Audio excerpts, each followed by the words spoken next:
जीवन में नकारात्मकता कोई बाहर से आने वाली चीज नहीं होती। ये धीरे धीरे हमारे भीतर घर बना लेती है। जैसे अंधेरा बिना आवाज किए कमरे में भर जाता है और हमें पता भी नहीं चलता कि कब हमारी सोच, हमारे शब्द और हमारे व्यवहार सब भारी हो गए। हम सुबह उठते हैं तो मन में बोझ होता है, रात को सोते हैं तो चिंता सिरहाने बैठी रहती है और दिन भर हम बस यही सोचते रहते हैं कि हमारे साथ ही ऐसा क्यों होता है, हमारी जिंदगी में ही रुकावटें क्यों हैं, हमारे प्रयासों के बाद भी परिणाम क्यों नहीं मिलते। यही नकारात्मकता है जो पहले विचार बनती है, फिर आदत बनती है और धीरे धीरे हमारे पूरे जीवन की दिशा बदल देती है। लेकिन याद रखिए, जिस तरह अंधेरे को हटाने के लिए लाठी की नहीं, सिर्फ एक दीपक की जरूरत होती है, उसी तरह जीवन से नकारात्मकता दूर करने के लिए भी बहुत बड़े उपायों की नहीं, बस दो सरल लेकिन सच्चे उपायों की आवश्यकता होती है, अगर उन्हें पूरे मन से अपनाया जाए। पहला उपाय है शब्दों की शुद्धि और मौन का अभ्यास। हम में से अधिकतर लोग ये मानते हैं कि नकारात्मकता विचारों से आती है, लेकिन वास्तव में नकारात्मकता की जड़ हमारे शब्दों में होती है। आप ध्यान दीजिए, दिन भर में हम कितनी बार कहते हैं, मेरा नसीब ही खराब है, कुछ भी ठीक नहीं होता, अब तो कुछ बचा ही नहीं, मेरा समय ही खराब चल रहा है, भगवान भी मेरी नहीं सुनते। ये शब्द केवल बोलने भर के लिए नहीं होते। ये शब्द हमारे भीतर एक आदेश की तरह काम करते हैं। प्रकृति, ब्रह्मांड, ईश्वर, आप जिसे भी मानते हो, वो हमारे शब्दों को सत्य मान लेता है, क्योंकि शब्द विचार से निकले हुए होते हैं और विचार मन की गहराई से। जब आप बार बार कहते हैं कि मैं दुखी हूं, तो दुख आपके जीवन में स्थायी निवास बना लेता है। जब आप कहते हैं कि मेरा भाग्य खराब है, तो भाग्य भी कहता है, जैसा तुम कहते हो वैसा ही होगा। इसलिए पहला सरल उपाय ये है कि अपने शब्दों को बदलना शुरू करें। इसका अर्थ ये नहीं कि आप झूठ बोलें या अपने दुख को नकार दें, बल्कि इसका अर्थ ये है कि आप अपने शब्दों में आशा भरें। अगर मन दुखी है तो ये मत कहिए कि सब खत्म हो गया, बल्कि कहिए कि ये समय भी गुजर जाएगा।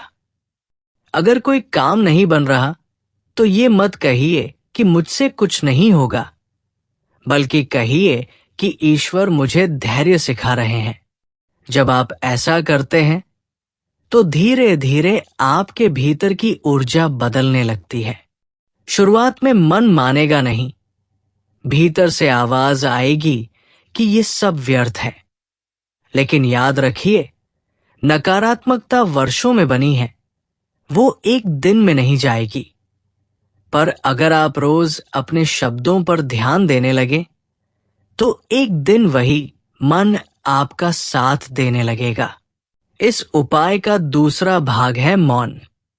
आज का मनुष्य बोलते बोलते थक गया है, लेकिन सुनना भूल गया है।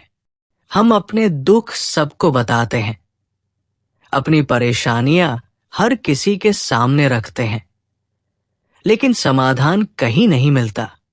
मौन का अर्थ चुप रहना नहीं है, मौन का अर्थ है अपने भीतर उतरना। दिन में कम से कम 10 मिनट ऐसा समय निकालिए जब आप किसी से बात न करें, मोबाइल बंद कर दें, आंखें बंद करें और सिर्फ अपनी सांस को महसूस करें। उस समय कोई मंत्र जपना आवश्यक नहीं, कोई कठिन साधना नहीं, बस मौन। ये मौन आपके भीतर जमी हुई नकारात्मकता को धीरे धीरे पिघलाने लगता है। जैसे गंदा पानी अगर कुछ देर स्थिर हो जाए तो उसकी गंदगी नीचे बैठ जाती है, वैसे ही मन अगर कुछ देर शांत हो जाए तो नकारात्मक विचार कमजोर पड़ने लगते हैं। अब दूसरा सरल उपाय है कृतज्ञता और सेवा का भाव। नकारात्मक व्यक्ति हमेशा इस बात पर ध्यान देता है कि उसके पास क्या नहीं है, जबकि सकारात्मक व्यक्ति इस बात पर ध्यान देता है कि उसके पास क्या है। आप जरा सोचिए, आज अगर आपके पास सांस है, आंखों से देखने की शक्ति है, चलने के लिए पैर है, बोलने के लिए वाणी है, तो क्या ये कम है? लेकिन हम इन सबको भूल जाते हैं और उस एक चीज पर अटक जाते हैं जो हमें नहीं मिली। यही अटकाव नकारात्मकता को जन्म देता है। इसलिए हर दिन सुबह उठते ही और रात को सोने से पहले कम से कम 5 चीजों के लिए ईश्वर का धन्यवाद कीजिए। ये धन्यवाद बहुत बड़ा नहीं होना चाहिए। आप ये भी कह सकते हैं, प्रभु, आज का दिन दिखाने के लिए धन्यवाद। आज भोजन मिला, इसके लिए धन्यवाद। आज किसी ने मुस्कुराकर बात की, इसके लिए धन्यवाद। जब आप धन्यवाद करना शुरू करते हैं तो मन शिकायत करना छोड़ देता है। कृतज्ञता के साथ साथ सेवा का भाव भी बहुत आवश्यक है। जब मन बहुत नकारात्मक हो जाता है तो वो केवल अपने बारे में सोचता है। उसे लगता है कि संसार में सबसे अधिक दुख उसी के पास है। लेकिन जिस दिन आप किसी और के लिए कुछ करते हैं, चाहे वो छोटा सा काम ही क्यों न हो, उस दिन आपके मन की गांठ थोड़ी ढीली पड़ जाती है। किसी भूखे को भोजन करा देना, किसी उदास व्यक्ति को सुन लेना, किसी जरूरतमंद की थोड़ी सी सहायता कर देना, ये सब बहुत बड़े काम नहीं लगते, लेकिन इनके प्रभाव बहुत गहरे होते हैं। सेवा करते समय आपका अहंकार टूटता है, और जहां अहंकार टूटता है वहां नकारात्मकता टिक नहीं पाती। याद रखिए, जीवन में नकारात्मकता का आना कोई पाप नहीं है, लेकिन उसमें डूबे रहना हमारी जिम्मेदारी है। ईश्वर ने हमें मन दिया है, विचार दिए हैं और विवेक दिया है, ताकि हम अपने भीतर के अंधेरे को पहचान सकें और धीरे धीरे उसे दूर कर सकें। जब आप अपने शब्दों को शुद्ध करते हैं, मौन को अपनाते हैं, कृतज्ञता का अभ्यास करते हैं और सेवा के मार्ग पर चलते हैं, तो आपको कोई चमत्कार बाहर से नहीं दिखेगा। लेकिन एक दिन आप महसूस करेंगे कि वही परिस्थितियां हैं, वही लोग हैं, वही समस्याएं हैं, लेकिन आप पहले जैसे परेशान नहीं होते। यही असली परिवर्तन है, यही असली सकारात्मकता है।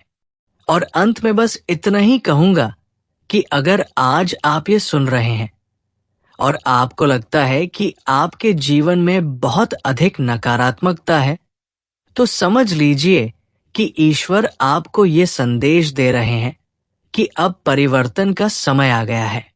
आज से ही इन 2 सरल उपायों को अपने जीवन में उतारिए, किसी पर बोझ की तरह नहीं, बल्कि एक मित्र की तरह। धीरे धीरे आपका मन हल्का होगा, आपकी सोच उजली होगी और आपका जीवन फिर से मुस्कुराने लगेगा। अगर ये बातें आपके हृदय को छू रही हैं, तो समझिए कि ये केवल शब्द नहीं है, ये आपके जीवन की नई शुरुआत का संकेत है।